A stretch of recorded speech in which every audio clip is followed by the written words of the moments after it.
Ito guys, panoorin natin itong si Ate na kumakanta sa isang appliance center. Ayan.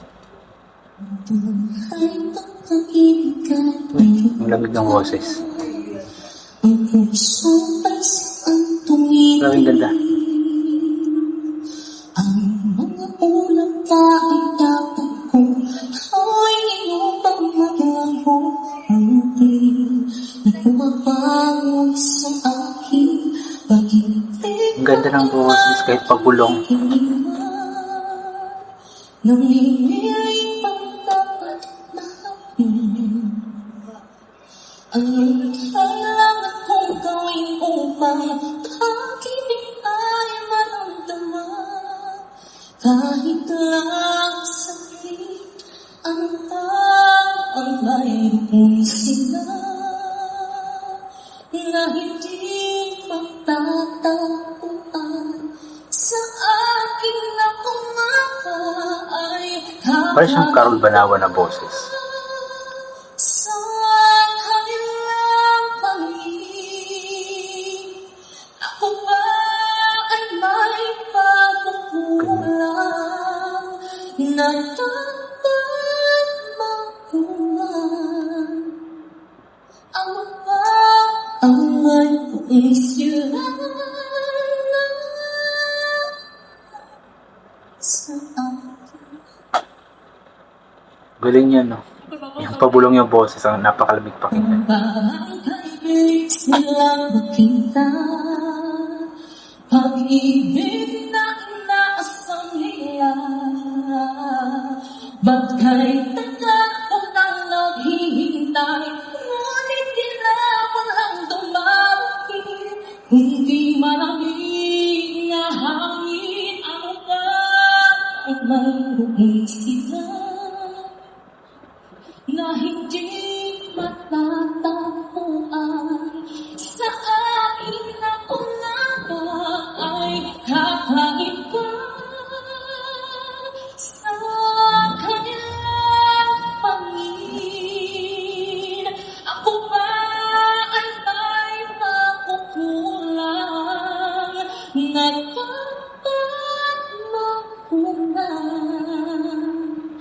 Ako ba ang mayroon sila sa piling mo sa akin?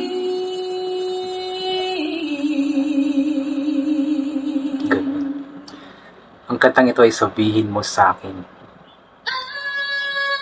ba ang mayroon sila na hindi matatagpuan sa akin na kumaba ay kakaiba? Ang ganda pakinggan. Kanilang pangin.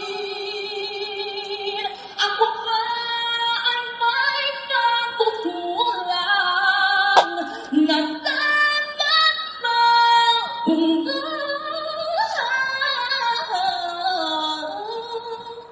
Ano ba ang mayroon sila sa piling mo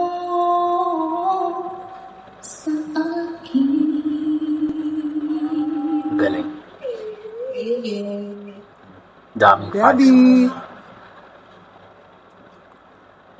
So yun nga po guys, sinasabi ko nga na napakalamig ng boses ni Ate, napakagaling kumanta. Alam mo yung merong mga parts doon na medyo pabulong pero napakalamig pakinggan. Yung sinasabi ko nga na meron siyang, may mga parts na parang katunog or kaboses niya si Miss Carol Banawa. So ang singer po na iyon ay si Nashi Casas ba yun? So dati na po siyang naging contender sa The Clash and sa Tawag ng Tanghalan, I believe. And yun, nakita ko lang ito sa isang page na Nash and Paul. So meron siyang partner, isa ring singer. Pero ang ginawin ko lang ng reaction video itong kumanta siya sa isang appliance center kasi yun, nagustuhan ko lamang yung kanta niya. Sinasabi ko nga na kahit na pabulong, di ko alam kung pabulong ba or talagang mahina lamang yung pandinig ko. Pero para sa akin kasi para siya yung pabulong kasi na kanta. Parang kinokontrol niya ang kanyang boses. Yung may mga parts na bibirit na siya pero parang kinokontrol niya. which is maganda pakinggan kasi nga malamig ang kanyang boses. So, ayan, we are hoping na sana muli siyang makasali sa mga national TV competitions, no? May comment nga doon sa kanyang kanta o sa kanyang video na akala daw niya na kasali si Nashi Casas sa Racebacker or All-Star Racebacker ng tawag na tanggal, pero hindi pala. But we are hoping pa din na balang araw, since marami pa ng mga seasons na darating sa tawag na tanghalan, sana muli siyang makabalik doon, and at the same time sana makasali siya sa iba pang mga contest just like The Voice, then makabalik sa The Clash or sa Singaling, ganoon po. So i-support lamang po natin siya, always support. Magaling po yung kanyang boses. Meron silang mga duet ng kanyang partner si Sir Paul. So panoorin niyo na lamang sa kanilang page na Nash and Paul, and always po nating panoorin or i-share ang mga videos nila, guys, nang sa ganun is makatulong po tayo. At yun nga, palagi kong sinasabi na palagi po natin suportahan lahat ng mga local talents natin, mga Filipino singers, mga Filipino talents, artists, nang sa ganun is makatulong din po tayo sa kanila. Kung kaya po nating suportahan lahat ng mga or ibang mga kalahi or lahi ng mga singers like mga K-pop, alam pong marami mga tao ngayon, especially mga kabataan na fan talaga yung fan na fan sila sa mga K-pop songs, K-pop artists. So, sana kung ano po yung suporta na ibibigay natin sa ibang mga lahi, just like K-pop, mga Americas, kung ano-ano pang mga sino pang mga seniors yan, sana ganun pa ang suporta na ibigay po natin sa ating mga kababayang mga Pilipino, especially itong mga nagpo-post ng mga videos or mga singing videos nila sa kanilang mga social media accounts, kasi malaking tulong din po iyon. Malaking bagay ang maitutulong natin sa kanila sa pamamagitan ng encouragement na maibibigay natin sa kanila. Mag-comment po tayo ng maganda sa kanila nang sa ganun ipagpatuloy nila ang kanilang ginagawa at balang araw matupad nila ang kanilang pangarap. Ayan, kung ano na lang sinasabi ko. Anyway, hanggang dito na lamang po itong gagawin ko na reaction video. So thank you so much po sa lahat ng mga palaging bumabalik sa aking YouTube channel. Inulit ko palagi, balik po natin marasalang pasalamat sa lahat ng mga bagay na ating natatanggap kahit na hindi po natin ito hinihingi. Kasi nga po lahat ng mga bagay na meron tayo ay kaloob sa atin ng ating Panginoon. At wala ang mga bagay na ito sa atin kung hindi dahil sa Kanya. And always bring pa yung kapote, sombrero, or anything na pwede maging protection sa katawan kapag lalabas po tayo. Nang sa ganun, kapag mainit po ang sikat ng araw ay hindi po tayo matatamaan directly ng napakainit na sikat ng araw. At kapag umulan naman bigla ay meron po tayong protection para hindi tayo mabasa.